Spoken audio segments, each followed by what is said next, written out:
ये बात है 15 जुलाई सुबह 9 बजे की, जब ढाका की सड़कों पर कुछ स्टूडेंट्स निकलते हैं ये कहते हुए कि रिजर्वेशन को कम किया जाए, फ्रीडम फाइटर का जो मखसूस कोटा है उसको खत्म किया जाए और सिविलियंस को भी इक्वल अपॉर्चुनिटी दी जाए। जिसके जवाब में बांग्लादेश की सरकार स्टूडेंट्स पर तशद्दुद करना शुरू कर देती है। इस पर गोलियां चलाकर केमिकल गैस का इस्तेमाल करके दबाने की कोशिश करती है, जिससे तकरीबन 300 स्टूडेंट्स मारे जाते हैं और सैकड़ों जख्मी हो जाते हैं।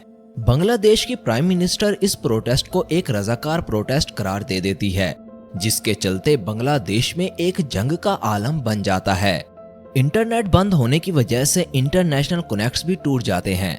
इकोनॉमिकली हालात भी बहुत बुरी तरह मुतासिर होते हैं। स्कूल, कॉलेजेस, दुकानें और बाजार पिछले कई दिनों से बंद हैं। लेकिन सवाल ये है, क्यों बांग्लादेश की सरकार अपनी ही आवाम के साथ जंग कर रही थी? इसका जवाब है गवर्नमेंट जॉब्स।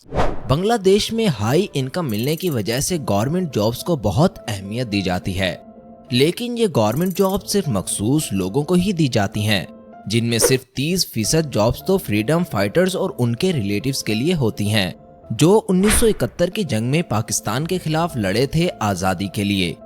2018 में इसी तरह के प्रोटेस्ट की वजह से इस कोटे को बंद कर दिया गया था, लेकिन 5 जून 2024 को बांग्लादेशी प्राइम मिनिस्टर हसीना वाजिद इस कोटे को दोबारा ओपन कर देती है, ये कहते हुए कि इसको कैंसिल करना इलीगल है। लेकिन इसकी जड़ 1971 से ही शुरू हो जाती है।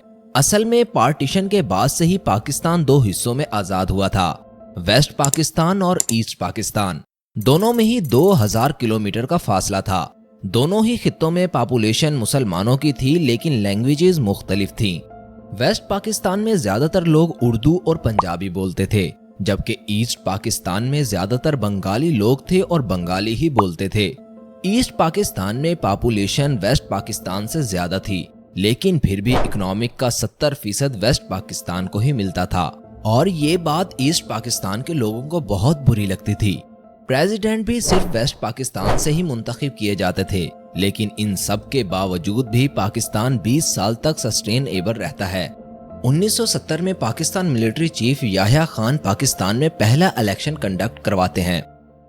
Elections will take place. I have left this decision to the Chief Election Commissioner, who is a completely independent body. और पहली बार ईस्ट पाकिस्तान से भी कैंडिडेट को मौका दिया जाता है, लेकिन इलेक्शन के रिजल्ट देखकर पूरा पाकिस्तान शॉक था, क्योंकि ईस्ट पाकिस्तान से अवामी लीग के चेयरमैन शेख मुजीबुर रहमान 160 सीट्स जीत चुके थे, यानी अब मेजॉरिटी सीट्स पर उनका कब्जा था। लेकिन पाकिस्तान पीपल्स पार्टी के चेयरमैन जुल्फकार अली भुट्टो इन इलेक्शंस को मानने से इनकार कर देते हैं, और यूं अवामी लीग अपना इक्तदार बना ही नहीं पाती, जिसके चलते शेख मुजीबुर रहमान ईस्ट पाकिस्तान के लोगों के साथ मिलकर प्रोटेस्ट शुरू कर देते हैं। जुल्फकार अली भुट्टो ईस्ट पाकिस्तान के लोगों पर वेपन्स इस्तेमाल करने का हुक्म दे देते हैं, और लाखों लोग इस प्रोटेस्ट में मारे जाते हैं।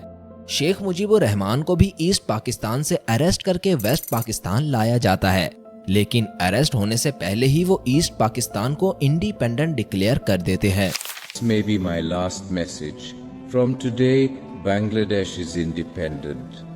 I call upon the people of Bangladesh, wherever you might be and with whatever you have, to resist the army of occupation to the last. Your fight must go on until the last soldier of the Pakistan occupation army is expelled from the soil of Bangladesh. Final victory is ours. लेकिन Pakistan army इन पुरतशद्दुद कार्रवाइयों की हद पार कर देती है, जिससे तंग आकर बांग्लादेश के सीनियर लीडर्स पाकिस्तान के खिलाफ एक फौज तैयार करते हैं, जिसको मुक्ति बानी फौज का नाम दिया जाता है। लेकिन ये फौज पाकिस्तान की एडवांस लेवल के सामने कुछ नहीं कर पा रही थी, जिसके चलते बांग्लादेश के कुछ लीडर्स बॉर्डर क्रॉस करके इंडिया में दाखिल हो जाते हैं। ये लीडर्स इंडिया के प्राइम मिनिस्टर इंदिरा गांधी से मदद तलब करते हैं, जिसके बाद इंदिरा गांधी अप्रैल 1971 में भारत आर्मी को पाकिस्तान पर हमले का कहती है, लेकिन सैम हरमोजाई हमला करने से इनकार कर देता है।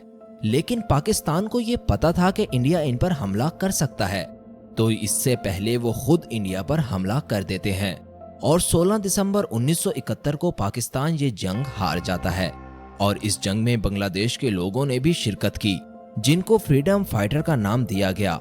जिनकी बदौलत बांग्लादेश एक खुद मुख्तार रियासत बन जाती है। आज़ाद होने के बाद शेख मुजीबुर रहमान बांग्लादेश के पहले प्राइम मिनिस्टर बनते हैं और 1972 में फ्रीडम फाइटर्स को रीऑर्गेनाइज्ड करके उनको बहुत सारे बेनिफिट्स देते हैं और गवर्नमेंट जॉब्स में भी उन लोगों का 30% हिस्सा मुकर्रर कर देते हैं। इस वक्त इस कोटे पर कोई ज्यादा ध्यान नहीं देता क्योंकि इस वक्त सारे ही फ्रीडम फाइटर्स होते हैं और ये फैसला उनके हक में बहुत ज्यादा बेहतर होता है। लेकिन वक्त गुजरने के साथ साथ स्टूडेंट्स को ये एहसास होने लगा कि वो इतनी मेहनत करने के बावजूद भी सिर्फ 44% कोटे के हकदार होते हैं, जबकि फ्रीडम फाइटर्स कुछ ना करके भी अकेले 30% कोटे का हक रखते हैं, जो कि एक गलत चीज है, जिसके चलते वो मुल्क में इसी तरह का प्रोटेस्ट शुरू कर देते हैं। और 2018 में स्टूडेंट्स हुकूमत से ये मांग करते हैं कि गवर्नमेंट जॉब्स में फ्रीडम फाइटर का जो कोटा है उसको खत्म किया जाए, जिस पर हुकूमत उनकी बात मान भी लेती है। लेकिन साल 2024 में फिर से उस कोटे को ओपन कर दिया जाता है, जिसके पीछे की रीजन ये बताई जाती है कि हम फ्रीडम फाइटर की कुर्बानी को अंडर एस्टिमेट नहीं कर सकते।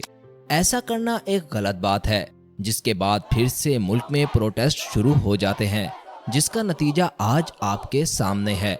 उम्मीद है कि हमारी वीडियो आपको इन्फॉर्मेटिव लगी होगी। हमारे चैनल को सब्सक्राइब कीजिएगा और बेल आइकन को प्रेस कीजिएगा। शुक्रिया।